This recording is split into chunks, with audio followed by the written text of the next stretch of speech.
नमस्कार मित्रांनो, जय महाराष्ट्र. मित्रांनो, पैशाची ताकद म्हणा, विखेंची अचूक मास्टरमाइंड योजना म्हणा, सत्तेचा प्रभाव म्हणा किंवा राजकीय डावपेच म्हणा, साम दाम दंड भेद असो, विकासाचं स्पष्ट विजन असो किंवा काटेकोर रणनीती असो, काहीही नाव द्या, पण आज अहिल्यानगर जिल्ह्यात सगळीकडे भाजप हेच चित्र ठळकपणे समोर आलं आहे. पालकमंत्री म्हणून राधाकृष्ण विखे पाटील यांची भूमिका निर्णायक ठरली. हे जितकं सर्वसामान्य आहे तितकंच पडद्यामागे सूत्र हलवणारा मुख्य मेंदू म्हणून डॉक्टर सुजय विखे पाटील यांनाही श्रेय दिलं जातं. पडद्यामागे नेमकं काय घडलं, कुठे घडलं आणि कशा पद्धतीने घडलं हे मी केवळ स्टुडिओमध्ये बसून सांगितलेलं नाही. नगर परिषदांच्या निवडणुकांमध्ये आमच्या सूत्रांनी प्रत्यक्ष ग्राउंडवर उतरून परिस्थिती पाहिली, स्थानिक प्रश्न समजून घेतले, लोकप्रतिनिधींचं विजन आणि वास्तव परिस्थिती तपासली. त्या अनुभवांच्या आधारावरच हे विश्लेषण तुमच्या समोर ठेवत आहे. त्यामुळे आधी नेमकं कुठे काय घडलं ते स्पष्टपणे समजून घेऊया. अहिल्यानगर जिल्ह्यातील नगरपालिकांच्या निवडणुकांचा निकाल आता जवळपास स्पष्ट झाला आहे. कोणत्या ठिकाणी कोण नगराध्यक्ष झाला आणि सत्ता कोणाच्या हाती गेली हे चित्र समोर आले आहे. राहुरी नगरपालिकेत भाजपाचे स्वाधीन गाडेकर विजयी झाले आहेत. संगमनेरमध्ये नगर अध्यक्षपदी शहर विकास आघाडीच्या डॉक्टर मैथिली तांबे यांनी बाजी मारली आहे. देवळाली प्रवरा येथे भाजपाचे सत्यजित कदम नगर अध्यक्षपदी निवडून आले आहेत, तर पाथर्डीमध्ये भाजपाचे अभय आवाड विजयी झाले आहेत. श्रीरामपूर नगरपालिकेत काँग्रेसचे करण ससाणे नगराध्यक्ष झाले आहेत. शिर्डी येथे भाजपच्या जयश्री थोरात, श्रीगोंद्यात भाजपच्या सुनीता खेतमाळीस आणि जामखेडमध्ये भाजपच्या प्रांजल अमित चिंतामणी यांनी नगर अध्यक्षपदावर विजय मिळवला आहे. शेवगावमध्ये नगराध्यक्षपदी शिंदे सेनेच्या माया मुंडे विजयी झाल्या आहेत. राहुरी नगराध्यक्षपदी विकास आघाडीचे भाऊसाहेब मोरे यांनी विजय मिळवला आहे. कोपरगावमध्ये भाजपचे पराग संधान नगराध्यक्ष म्हणून निवडून आले आहेत, तर नेवासा येथे शिवसेना शिंदे गटाचे करणसिंह घुले नगराध्यक्षपदी विजयी झाले आहेत. आता थेट फॅक्ट्सवर बोलायचं झालं तर अधिकृत महाविकास आघाडीच्या पक्षाच्या चिन्हावर लढत असलेल्या श्रीरामपूर हा एकमेव अपवाद धरला, तर उर्वरित ठिकाणी महाविकास आघाडी कुठेही सत्तेत दिसली नाही. राहुरीमध्ये वेगळी आघाडी काढून प्राजक्त तनपुरे यांनी निवडणूक लढवली आणि त्यांना तिथे यश मिळालं. संगमनेरमध्येही पंजा चिन्हावर सत्यजित तांबे यांनी निवडणूक लढवलेली नाही. संगमनेरमध्ये त्यांनी स्वतंत्र संगमनेर सेवा समिती पुढे करून त्या चिन्हावर निवडणूक लढवली आणि त्यातून मैथिली तांबे विजयी झाल्या. या व्यतिरिक्त पक्षाच्या अधिकृत चिन्हावर लढवलेल्या जवळपास 7 नगर परिषदांमध्ये भाजपाला स्पष्ट विजय मिळाला आहे, तर 2 ठिकाणी शिंदे गटाला यश मिळालं आहे. अशा परिस्थितीत स्वाभाविक प्रश्न निर्माण होतो, हे सगळं घडलं तरी कसं? काही जण ईव्हीएमचा घोळ किंवा पैशांचा खेळ असल्याचं म्हणतील, मात्र ईव्हीएमचा मुद्दा थोडा बाजूला ठेवला तर सत्यजित तांबे यांची किंवा प्राजक्ता तनपुरे यांचीही जागा लागली नसती, हा मुद्दा लक्षात घ्यावा लागतो. या सगळ्या पलीकडे महत्त्वाचा प्रश्न असा आहे की अनेक ठिकाणी यशाचं श्रेय विखेंनाच का दिलं जातं? प्रचारात ते फारसे ऍक्टिव्ह दिसले नसले, सुजय विखेंची ही फारशी झलक दिसली नसली, तरी राधाकृष्ण विखे पाटलांनी यावेळी पूर्णपणे ग्राउंड हातात घेतलं होतं. प्रत्येक नगर परिषदाच्या हद्दीत ते स्वतः उतरले. किमान एक फेरी आणि एक दिवस तरी तळ ठोकून स्थानिक समीकरणं स्वतः हाताळली आणि याचाच परिणाम निकालात स्पष्टपणे दिसतो. या सगळ्या बाबी जमेच्या बाजू असल्या तरी दुसरीकडे थेट महाराष्ट्राचे मुख्यमंत्री देवेंद्र फडणवीस यांच्या सभा तसेच एकनाथ शिंदे यांच्या सभा झालेल्या दिसतात. त्या तुलनेत अजित पवार हे फारसे सक्रिय नव्हते. मात्र असं असतानाही अनेक नगर परिषदा त्यांच्या गटाने आपल्या ताब्यात घेतल्या, ही बाब लक्षवेधी ठरते. आता टप्प्याटप्प्याने पाहूया. कोपरगावमध्ये भाजपचे पराग संधान विजयी झाले. विखेंनी यापूर्वीच आका काय करू शकतो ते मी दाखवून देईन असं म्हटलं होतं. विशेष म्हणजे कोपरगावमध्ये भाजपचाच उमेदवार विजयी होणार हे राधाकृष्ण विखे पाटलांनी देवेंद्र फडणवीस यांच्या उपस्थितीत कोल्हे यांच्या होम ग्राउंडमध्येच स्पष्टपणे सांगितलं होतं. काका कोयटे विरुद्ध पराग संधान ही लढत अत्यंत तोडीस तोड होती. मात्र शेवटी अवघ्या सुमारे 400 मतांच्या फरकाने काका कोयटे यांचा पराभव झाल्याची माहिती समोर येत आहे. मी हा शब्द मुद्दामून वापरतो आहे कारण वर्षानुवर्ष ज्या कोल्हे गटाच्या ताब्यात नगर परिषद होती त्यांनी किमान 5-10 हजार मतांचा फरक ठेवून आपला उमेदवार निवडून आणणं अपेक्षित होतं. मात्र त्या तुलनेत काका कोयटे यांनी अत्यंत जबरदस्त लढत दिली, कारण तिथे आशुतोष काळे आणि विवेक कोल्हे हे दोघेही सत्ताधारी गटातीलच आहेत.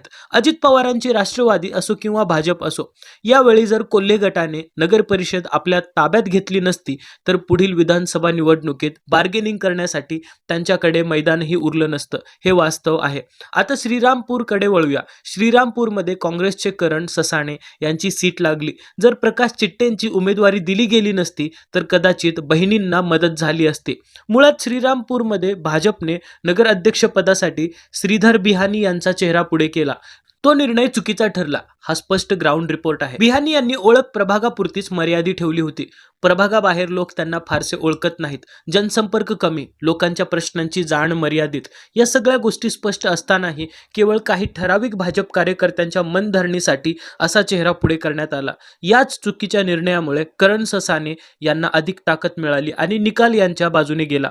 एकीकडे इथे काउंटर करण्याची वेळ येत असतानाच तिकडे शिंदे गटाकडून प्रकाश चित्ते मैदानात उतरले. श्रीरामपूरमध्ये मुस्लिम समाजाचं मत निर्णायक ठरतं. मुस्लिम समाजाचं जवळपास संपूर्ण मतदान करण ससाणेंकडे गेलं होतं.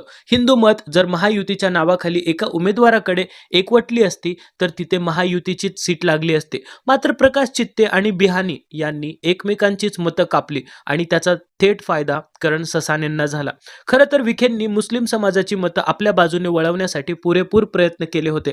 ग्राउंडही तशाच पद्धतीने तयार करण्यात आलं होतं, पण प्रत्यक्षात मतांची विभागणी जागेवरच झाली आणि सगळा खेळ तिथेच बिघडला.